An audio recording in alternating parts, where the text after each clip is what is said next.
Alright team, we are getting underway with another one of the 3-step adjustments. What do we need to do to really live a great life in our best body? Really make sure that we have these steps in place that allow us to keep moving forward and not get caught up in the noise of the day-to-day stuff.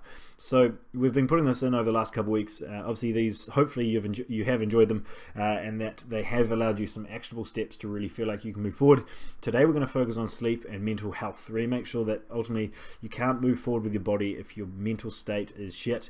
We need to make sure that we get this stuff on track, really feel that you have a positive outlook on what your life entails, and really make sure that your body and mental state and mind, trying to make sure that they're all moving forward together to really feel great, really be positive about this experience and be able to show a high level of integrity for what you really believe in and what you're working towards. So focus one.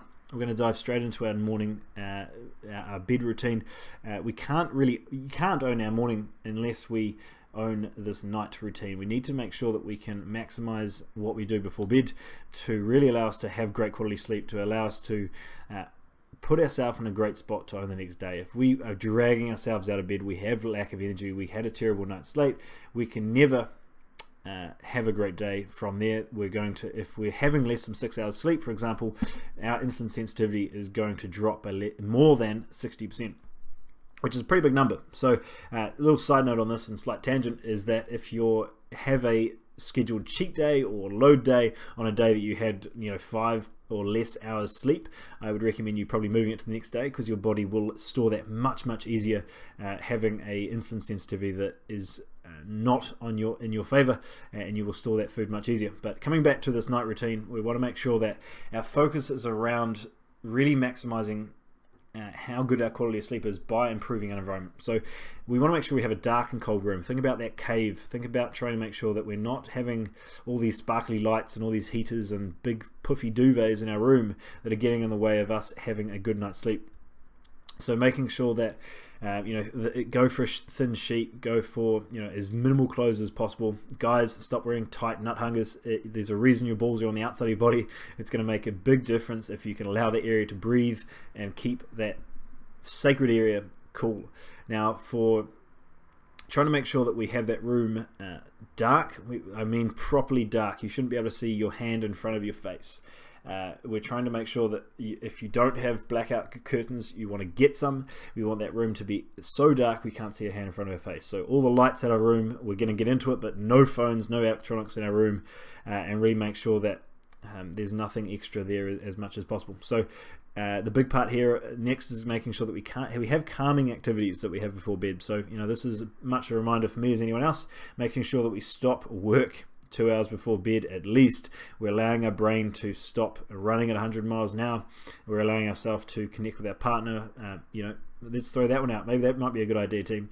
Make sure that we're reading and breathing, whatever that might be, to really calm the body down and allow that melatonin production to increase, allow the cortisol to come down, and really make sure we can get a good night's sleep.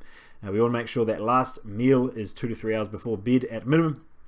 If you're training hard, we obviously want to make sure that we're allowing recovery to happen, but we don't want to be eating right up to the last couple minutes before bed. And I did this for years, working right up till 9:30 p.m. and then getting in bed because I had to wake up the next morning early for PT again.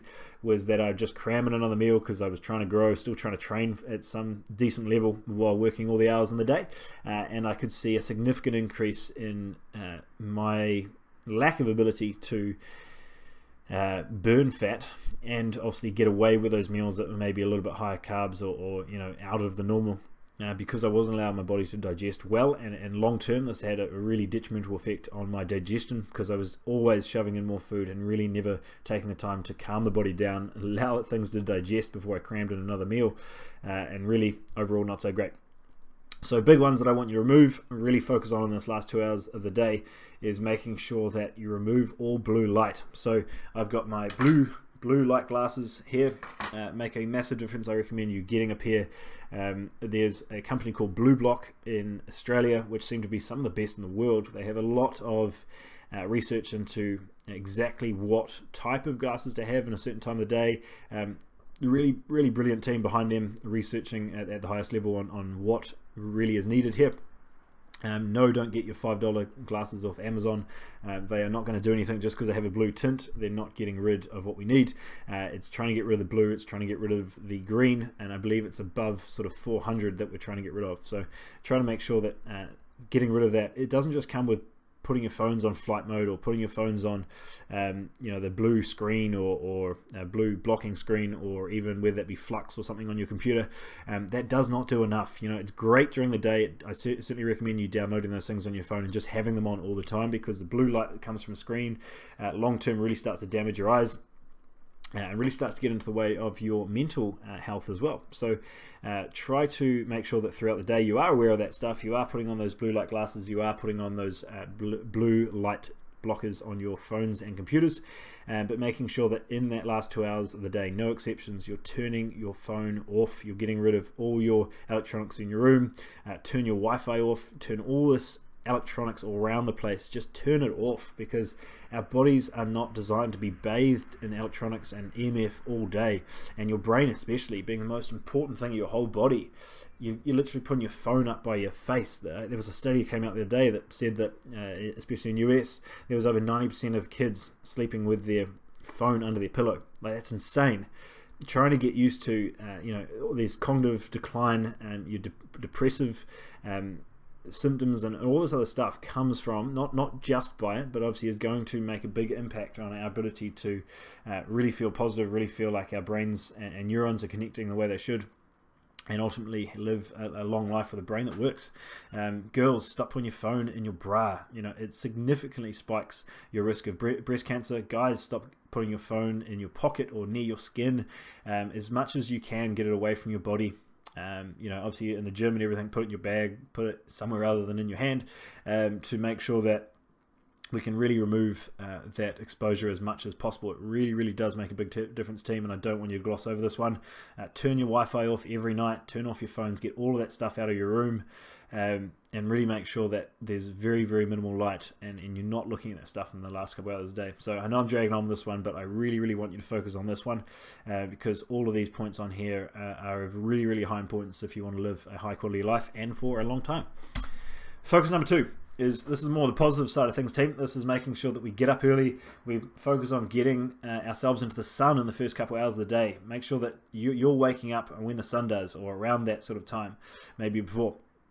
We're making sure that obviously those blue blocking glasses throughout the day, but we're making sure that we are just having more of a focus around natural light. How much can we do to change our routine, change our day to get outside? I want that 30 minutes a day of natural sunlight at minimum, but ultimately what I'm looking for is a bit more awareness about removing the blue light, removing the screens from our life, and really making sure that we can get a more natural source. So more fresh air, more natural light, and just more movement is always going to be beneficial to your body and your health, both mentally and physically.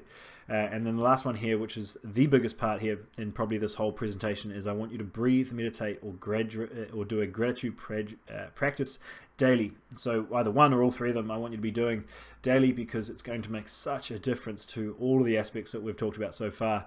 If you're not doing any breathing work, I want you to start with, at minimum, a simple practice first thing at night and in the morning, which could just be 5 breaths in and out. Really nice deep inhalations, holding for a second and then blowing it out, feeling the ribcage expand and contract, really allowing that ribcage to open up. Will make a much bigger difference than you think to both your mental and physical performance in the gym, at work, wherever else that really matters to you. There's meditation practice, as you know. Calm is the one I use. There's plenty of them. All of them are great. As long as there's a sequence, there's a guided or unguided, I think is useful. But I have really enjoyed the guided, simply because in today's age we have so much going on. There's 100 things you're thinking about, and good luck trying to get past 5 minutes or so just thinking about your breath. Ideally that's what we're trying to get to, but if we can start off by having you pulled into a state where you're thinking about your breathing, you're thinking about a constant body scan, whatever that might be, it allows you to really hone into that, just give you a set 10-15 minutes. You can go right up to 30 minutes if you want or more, to really make sure that you can hold your attention to that breath, allow the body to calm, put yourself in that parasympathetic state, allow the immune function, the digestive system, all that stuff to really work properly by allowing the cortisol to drop. And gratitude, I think by itself is an incredible practice you should be adding in, just to be able to focus on the positives in your day. You know, with so much going on, your body is going to be programmed from an evolutionary standpoint to be focused on the negatives in the day. And you know, and I'm sure all of you know, many people that are stuck in this negative state day by day. And it literally ruins their life. It ruins their body, it ruins their relationships, and everything from there. And making sure that if you can switch this and just consciously think about those 3 things daily that you're grateful for, that you're really happy to have in your life, or to have built in your life, or to see, then it really makes a difference in switching this natural state of seeing the negative to being able to be grateful for the positive, and really being able to live and be grateful for this amazing life that you do get to live. You know, every one of you that gets to see this video, that's hearing me right now, you have a phone, you're living under a roof, that you've got friends around you, you've got a job, you know, all this stuff that you think is just the norm. But if you really realize how many people would just want those, you start to realize you've got so much more than many people in the world. And focus 3. This is quite a cool one, and really allows you to open up a whole new level of happiness in your life, and ultimately just ability to switch off. I think that's a superpower in today's day and age, and really it comes down to being able to dedicate blocks in your day to doing activities. So whether that be work activities, so for me, you know, I'll be doing this presentation, I'll have a couple articles, I'll have some set times to reply to clients, all the rest, that allow me to really be clear with how my day's structured. You know, obviously if I'm working for myself, or whether you're working for someone else, either way, if you want to make sure that you're clear about what you need to get done in that day, and you're not getting overwhelmed with the big pile of shit that you need to do for the day, block it out, set schedules for yourself, and be disciplined in being able to follow that plan, to make sure that both at work and at home you have time set aside to do the things that really fill your cup, really allow you to be the man or woman you want to be.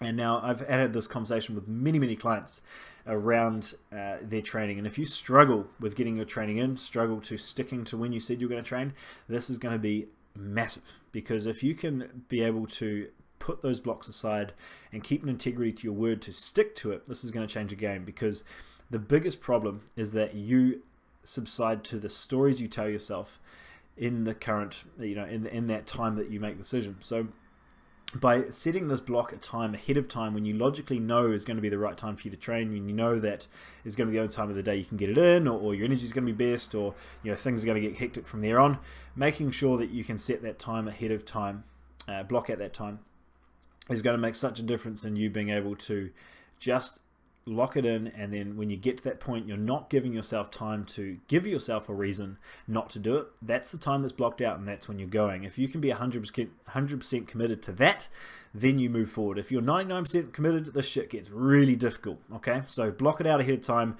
stick yourself to that plan like nothing else, and make sure you follow through on what you set for yourself, and your life will improve tenfold. If that's something you're stuck with, that is something that I want you to really dig into. I want you to block out right now. When are you training? When is it going to happen? And get rid of the stories in yourself that are holding you back. The reason that you're stuck, the reason you may have been stuck in the past, is this identity that you've been stuck in, the habits that you've been stuck in, and the stories you tell yourself. If you can block this time out, then it makes an incredible difference to you to get shit done and really start to move forward again.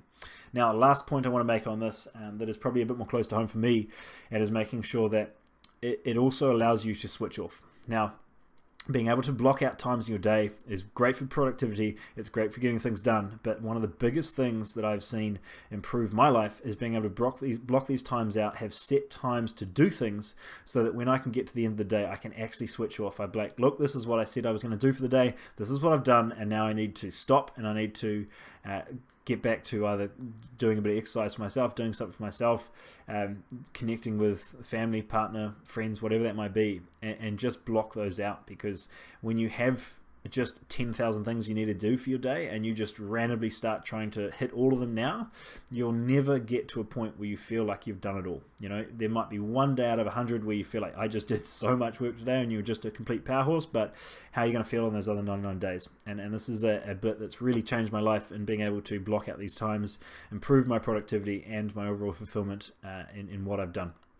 So I hope those are really, really useful. Those three are a pretty massive part in improving your whole life, far, far beyond just your body, and it will make an incredible difference if you can implement them and stick to them. Really have that discipline to yourself to do these little things well, and your life will improve in the big ways. Cool, so here's your summary.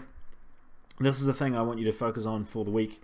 And the rest of the year is making sure that you own that night routine. You can't own the day until you've had a great quality sleep, and being able to put those steps in place to make sure it happens every night. Focus number 2 is making sure you pay attention to the lights and the screens and the electronics in your house, at work and everywhere around, and making sure that you're taking time out of your day to spend time outside in natural light and absorb up these good nutrients that make such a difference in how your body functions. And focus 3 is block it out. Take that time out to both be productive, put time blocks to get things done, but also when you're done, it allows you to switch off and really enjoy the little things in life. So there's my 3. That is I think going to be a really, really useful step if you take those into account, and I hope you have an amazing week and start to really implement those where you need them.